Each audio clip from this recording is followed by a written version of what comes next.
Bonjour chez vous. Aujourd'hui, on va parler d'un film de Marjane Satrapi avec Ryan Reynolds, Gemma Arterton et Anna Kendrick. Il s'agit de The Voice. C'est parti. Alors tu vas tuer quelqu'un d'autre? Moi? Non. Bien sûr que non. Quel malade, quel détraqué ce chat.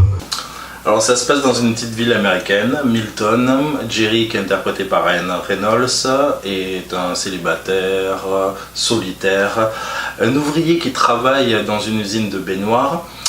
Il va avoir le béguin pour la petite comptable de l'usine qui est jouée par Gemma Arterton, qui d'ailleurs va pas très bien lui rendre. Et dans sa vie, tout va bien, il voit tout en rose. Et quand il rentre chez lui, il communique avec ses animaux. Et ces animaux lui répondent parce qu'il ne prend pas ses médicaments. Voilà le synopsis du film. The Voices se veut être un film moitié comédie romantique, moitié thriller. Pour moi, le film est complètement raté sur les deux plans. Jerry est un psychopathe dangereux, mais il ne le sait pas encore. Il parle à ses animaux et jusqu'ici tout va bien. Et ces animaux lui répondent façon le monde de Narnia. What the fuck? Le chien représente la bonne conscience et le chat, sa mauvaise. Je vous montre un court extrait. Tu l'as baisé, la salope? Ça, c'est un putain de chat qui fait flipper. Dans The Voices, il est trop gentil, il est mignon, on a envie de le caresser. Dans celui de cimetière, on a envie de se barrer. Ouais. Les plus du film. Quand Jerry prend pas ses médicaments, il voit tout en rose. Quand Jerry prend ses médicaments, tout redevient noir. Il communique plus avec ses animaux ne lui répondent plus, tout est crasseux, tout est sombre, et c'est la seule putain de bonne scène du film. Là, il y avait une piste à jouer. Les moines du film. L'interprétation de Ryan Reynolds, je la trouve pas si bonne que ça. Quand il joue la joie, il y a toujours cette mine déconfite. Je trouve que vraiment dans ce film, faut le surestimer tous. Et je le préfère plus dans Captive, où il a un jeu beaucoup plus dense et beaucoup plus sobre. Je vous conseille Captive. Les effets spéciaux sont trop à chier. Non, je plaisante. Ils sont trop enfantins. En fait, ça ressemble au monde de Narnia. Petit extrait.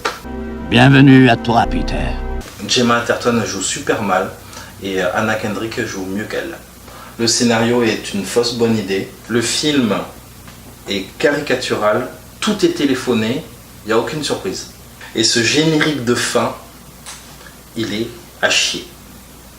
Cette espèce de disco, what the fuck, où Jésus, où ils dansent tous avec Jésus, c'est vraiment trop pourri. Enfin, perso. Alors, est-ce qu'il y a des polémiques sur le film? Sur celui-là, il n'y en a pas. Il n'y en a aucune. Je tiens à dire que je suis le seul sur les réseaux sociaux à avoir détesté ce film. Alors j'ai vu des critiques méga élogieuses, même avec ce fameux clip What the fuck. Je tiens à dire que j'avais adoré le film d'animation de Vincent Perrono, je crois, j'espère ne pas écorcher son nom, et de Marjane Satrapi, qui est Persepolis. J'avais beaucoup aimé, où c'était beaucoup plus drôle et beaucoup plus sombre. Voilà. Alors paraît-il que Marjane Satrapi a fait beaucoup de recherches sur la schizophrénie. Personnellement, je trouve que son film est vraiment raté et je lui donne une note de 5 sur 20. Parmi les meilleurs films sur le thème de la schizophrénie, je vous conseille en vrac Psychose, Perfect Blue, Pulsion, Angel Heart, Black Swan, Fight Club, L'étrangleur de Boston. Voilà. D'excellents films qui n'ont rien à voir avec The Voices de Marjane Satrapi. Merci d'avoir regardé cette vidéo. Abonnez-vous, partagez, likez.